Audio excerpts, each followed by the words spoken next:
My name's Justin Sane. Yeah, I'm Chris. And we're two of the members of AntiFlag. Yeah.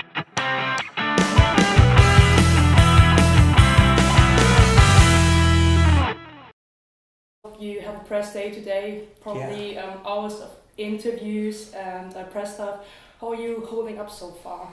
Well, we didn't sleep last night because we played in Geneva, Switzerland. And then we had, by the time everything was wrapped up, it was 2 a.m. and we had to go to the airport at 4 a.m. So we sort of got a little tiny little rest, and then we went to the airport, and we've not been to sleep since then. We had 2 flights to get here, and I slept on the first flight a little bit. So I'm feeling kind of rough, to be honest with you, but it's still a good time. I'm having fun. That's bad. Yeah, I mean, look, anytime a guy who plays in a band complains about having to talk about the record he made, it's pretty, exactly. There's a bigger problems happening than us being tired. Yeah. Okay, talking about bigger problems, AntiFlag do exist for about 25 years already. Yeah. For that long time, you're trying to do your best to bring awareness about all kinds of injustice. You're working together with organizations like PETA, Amnesty International, Greenpeace. Isn't it kind of exhausting that like the evil you're fighting is never really sleeping? Well, it would be if we worked at a desk and every day we had to type into the computer, fight evil, But fortunately for us, that's not what we do. We play these shows, we meet people like yourself, we travel the world. There's so many times when the evil is proven to be so small and so simple and so fragile compared to the strength of the community that is built up in this world around social justice and economic justice. So I think that when we're writing the records, when we're doing the research about what's happening in the world to put that into the songs, when we're not sharing further than ourselves, sometimes it feels hard and heavy, and it's like, shit, we're still talking about this, a great example of that is on the first AntiFlag record, there's a song called Fuck Police Brutality, and that song is more relevant in 2017, where the police in America are killing 2 African Americans a day, than it was when it was written 21 years ago. So that's frustrating. But at the same time, we play that song and we see people light up and say, that's the way I feel. I feel that not only should it be common knowledge that police brutality is fucking bullshit, but we're going to sing it until we normalize the notion that the powerful need to be checked. And I feel like we're in this fortunate position where we get a daily dose of optimism from the show. And just to add to that, I mean, at the shows, we quite often meet people who are on the front lines, right? I mean, they come to our show and they table at our show and they use our show as a platform for their activism and to draw people in, to gain support, to find, I think one of the best things about our show is that it does help connect people who have a common belief and a common goal. And in that way, when it lets people know that they're not alone, but in a small way, it can help people organize, right? Or just give support to people who are on the front lines doing the work. And it is amazing, the people that we meet. We meet the people from Sea Shepherd who are out there on those fucking boats. Yeah, like fighting the Japanese whaling fleet. We meet the people who are organizing the local community to make sure that the police are held accountable, that they're investigated. So when you meet these people, it gives you so much hope, and so, the issues that we deal with, they're really bleak and dark, but then you see that there are people out there working to change it. And that gives you so much hope. And then that makes what you're saying feel like something that has a possibility to affect something positive in a positive way. That's another thing. Let's give the evil a name. Your current president is now in the office for almost, I think, 7 months. And as a German, as a European citizen, you can read a lot of things he's posting, stuff that's happening in the US. But how is it really like in the US with a president like that? Yeah. Well, it's, it's great again. America as a whole. Yeah, I mean, he made America great. You must be very jealous being from Germany. Yeah, but maybe he'll come here and make Germany great again. He was here for the P20 thing. Yeah. Well, if he could have stayed. Yeah, not long enough. But yeah, I mean, it's fucked. I mean, Donald Trump is a hate-mongering, racist, Nazi sympathizing piece of shit, and he is awoken and emboldened racists across America to feel like they now have a president who allows their bigotry. So on that grounds alone, he should be impeached from office because he was elected to serve all American citizens, not just white males. Furthermore, I mean, they're disrupting and eroding away regulation after regulation of environmental protection, labor protection, citizen protections. So I think that it's difficult to talk about his insanity and his tweets and all of that stuff and not mention that they're functioning on a high level whenever it comes to destroying the democratic part of democracy. And furthermore, I think that the biggest thing is he's just in the White House to make a lot of money for his friends. And they're doing that in a really, really successful way. I mean, Donald Trump is such a gift to corporate America, because when you look at the companies and the parts of the economy that have been thriving under him, it's oil, gas, and coal in the military industrial complex. And on the surface of the Trump administration, it looks incredibly dysfunctional. It looks like a train wreck. But there's a group of people who are getting very, very, very wealthy with Donald Trump being president. And then there's all the people that he's hurting, and taking civil rights away, for example, from so many people. I mean, he put a racist in as our top law enforcement officer. And now that person is trying to erode the voting rights for minorities. I mean, so there's just example after example. And I think that what's important for all of us who oppose Donald Trump is to forcefully confront all of these issues that he's brought to the forefront. Because first of all, first and foremost, I think it's important that we do not allow him to normalize bigotry and hatred. And that's very important.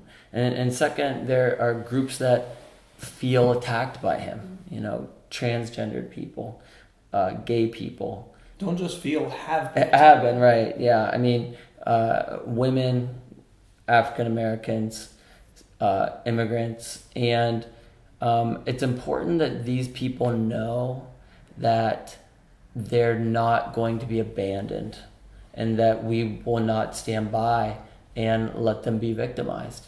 That there are people who are out there who are willing to stand up and fight for them. And that's why when, the day after Donald Trump was elected, that's why people were on the streets protesting. That's why at his inauguration, people were at the inauguration protesting. That's why we had the biggest march in U.S. history, the Women's March. It's the biggest march in U.S. history, because there are people who are saying, we're not going to let this man victimize people. So at least in that way, he's unified people in a way that maybe people haven't been unified probably like since the 1960s for a social cause.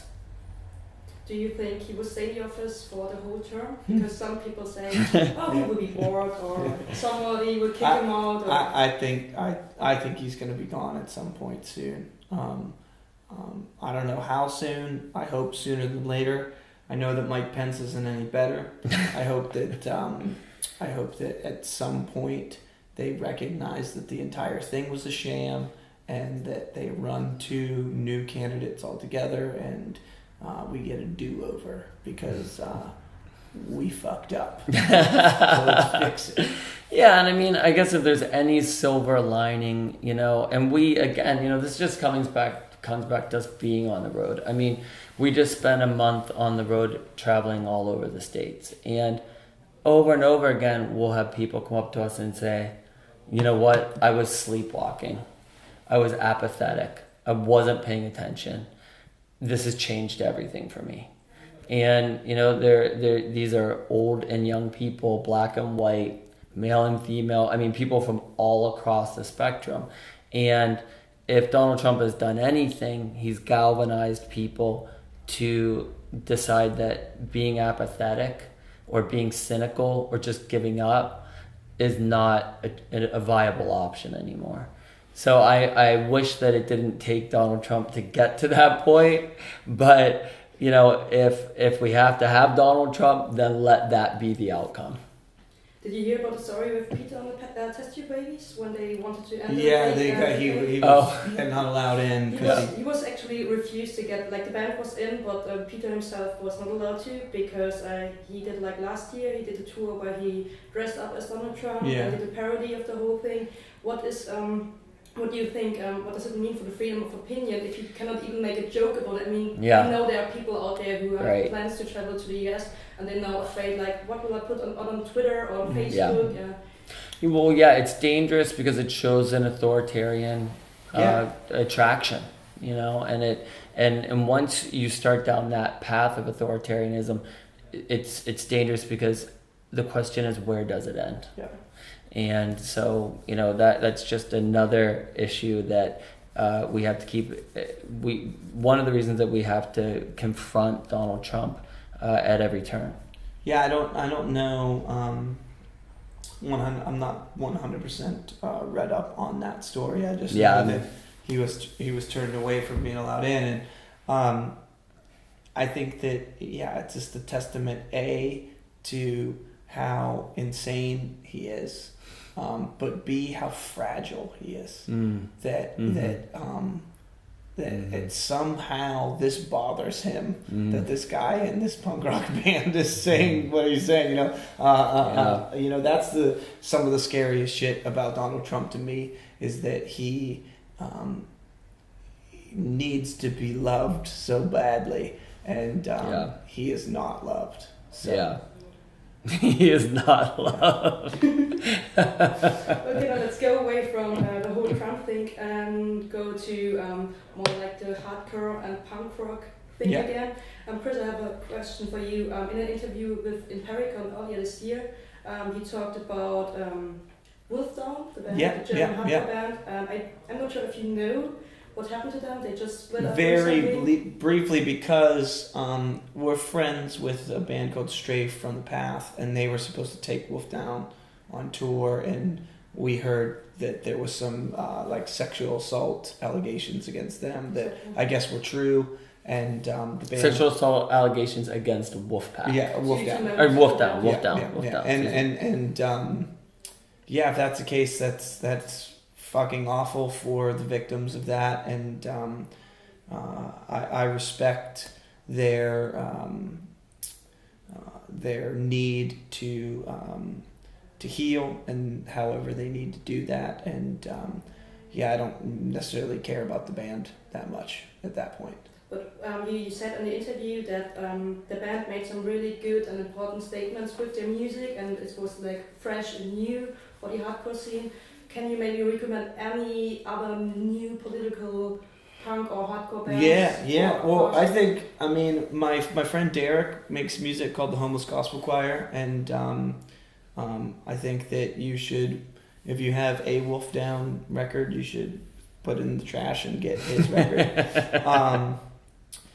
Here. I guess again, look, it's unfortunate that anytime someone who is creating art that you truly want to believe in ends up being a fucking piece of shit.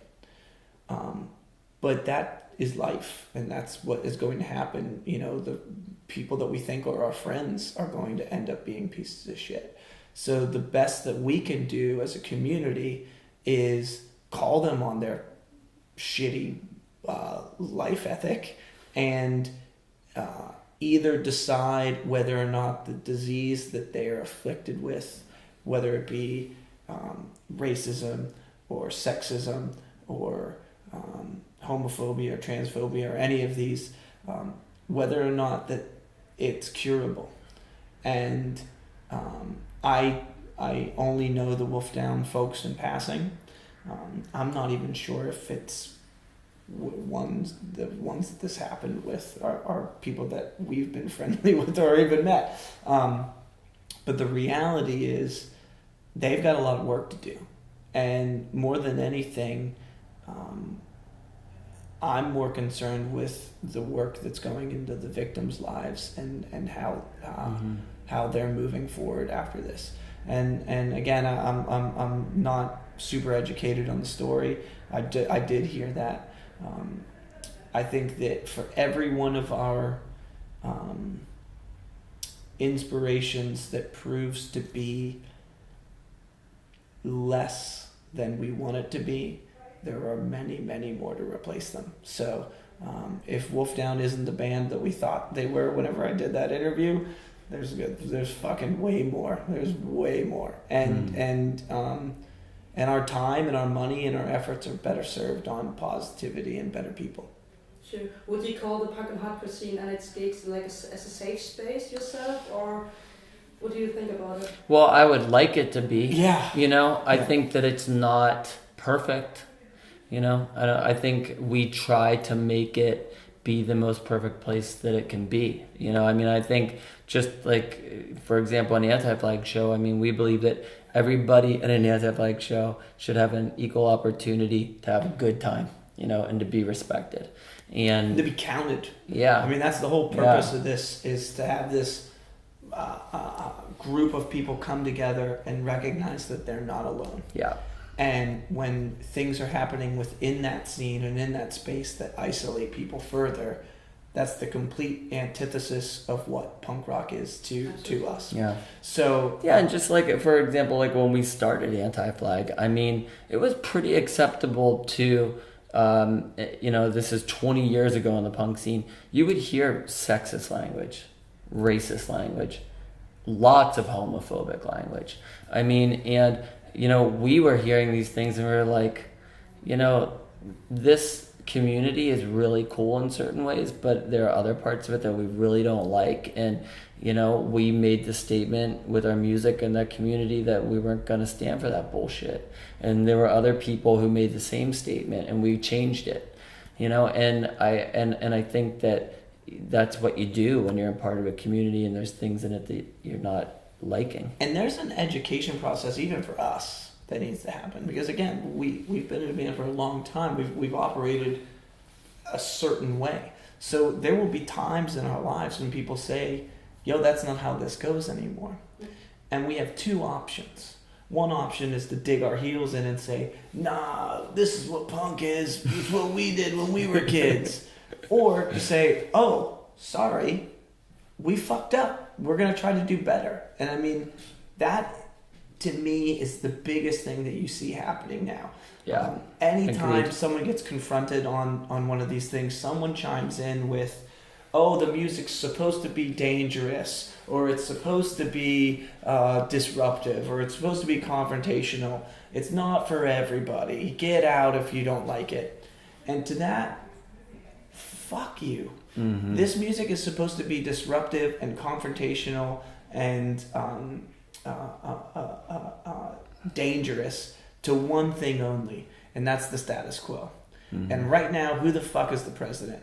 A fucking racist, sexist, bigot motherfucker. So if that's what we're supposed to be the antithesis of, let's live up to that. Let's not allow any of that stuff into our place, our one fucking place that we have, because we don't have school, we don't have work, we don't have the dinner table with mom and dad even.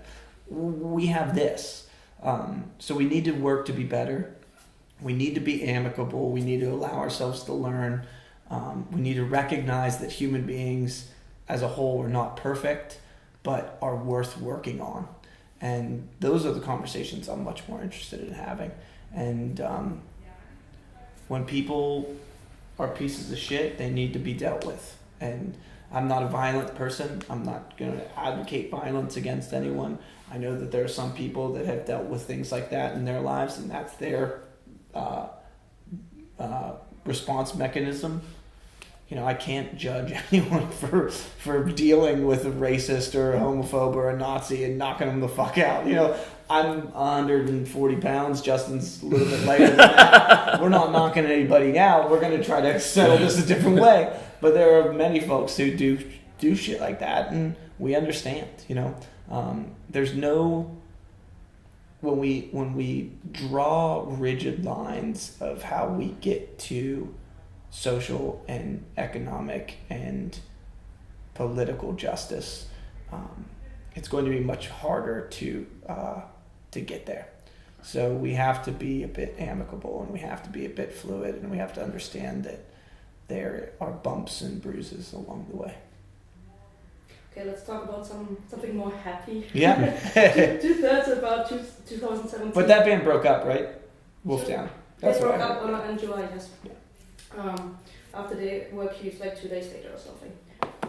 Two-thirds of 2017 are over now. Do you have any favorite records of 2017 already, or are there any records besides your own you're looking forward to? Well, I think you mentioned one, but you can mention it again. Yeah, the Homeless Gospel Choir presents Normal is amazing. Yeah. Did the Menzingers record come out in 2017? Could be. I think that it did. I It's think in it your came out record. early. I think it came out like January or February.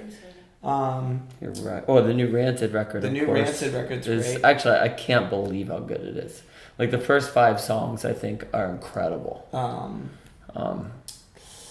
There was another one there that I was just thinking about too.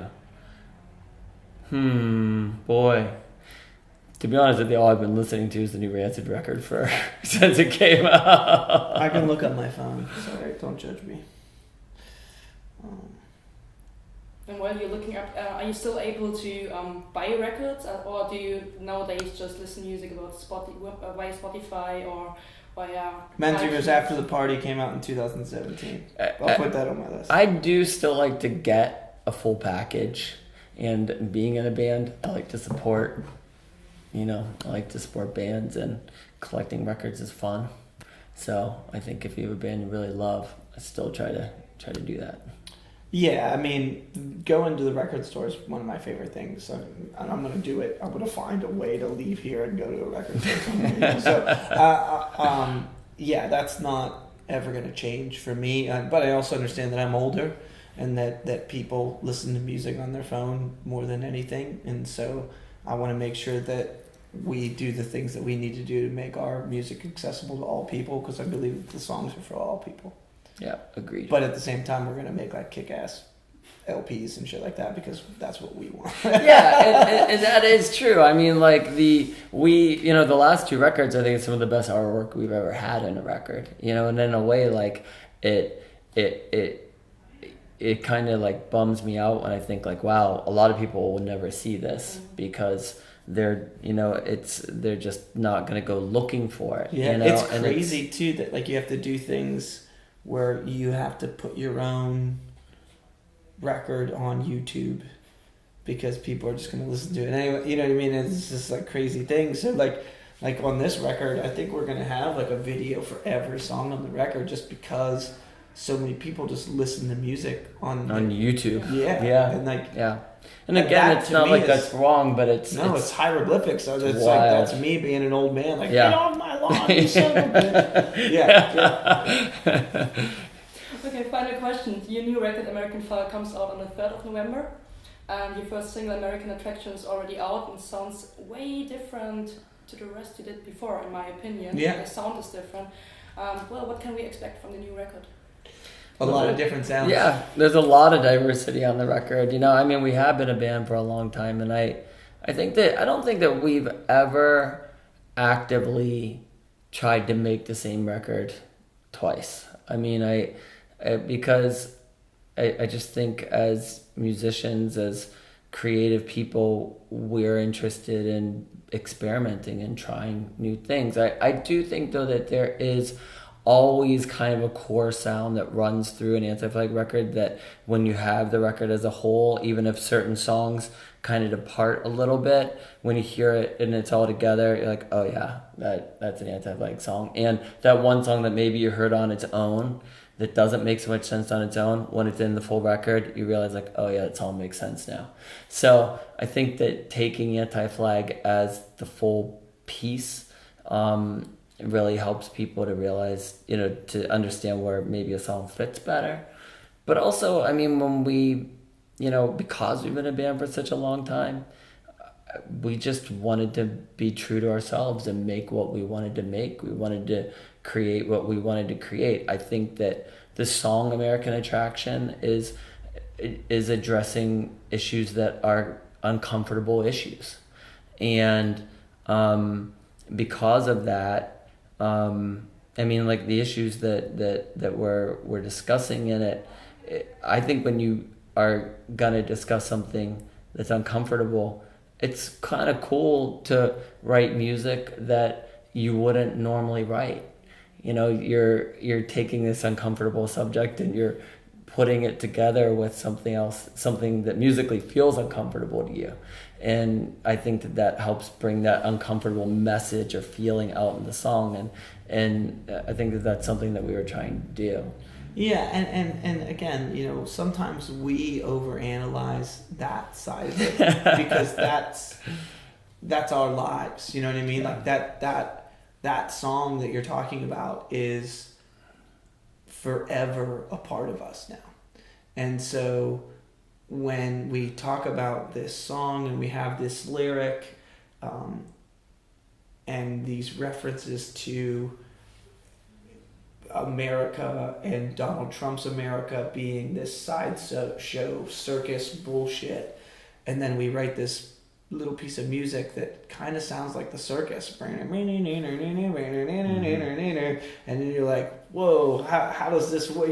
Like for us, we're like, we get really excited about that because we've opened a door and we're walking through it. How people will react to that once it happens, we can't control any of that. We could write the same song over and over again, and it will hit a person at a different point in their life because they stepped in dog shit on the way home and then they heard it and their day was bad. And you know what I mean? Like all those so many outside influences that happen that go into the way we perceive art at any given moment. That we learned a long time ago to stop trying to predict those situations. I would say that there was a time when we were trying to do that, and we've since abandoned that plan because it doesn't work. You can't figure it out. And excuse me, what happens, and I've seen it with a lot of friends' bands who put out a great record and then never put out another good one again. It's because they start chasing that feeling, chasing that moment, trying to put themselves in the same place they were in. We can't go back to Justin's parents' shack and write a New Kind of Army again. We just can't do it. It's too hot. I know what air conditioning is now. I don't want to do it's not even about the the recreation of how we played or what we did. More than anything, it's about that specific moment in time. And that was the lightning. And so I do believe that when people zoom out, like Justin was saying, and they're not just so focused on this one song defines AntiFlag, I think that it'll make a lot of sense in the context of the record. And but again, we live in a digital age. Yeah. We used to come from a place where you didn't hear the record till it fucking came out. so now it's like there's a single and then another thing and then a lyric video and then a fucking YouTube and then so it's which is cool. I mean, it's changed, but it also changes the way people perceive the band, for better or for worse. We can't control that. Yeah. We just have to make what we make based on how we're feeling at a given time and place when we're creating. Yeah. And while you put that out there. I wholeheartedly believe that if the Beatles came out today, they'd still be the best band in the world.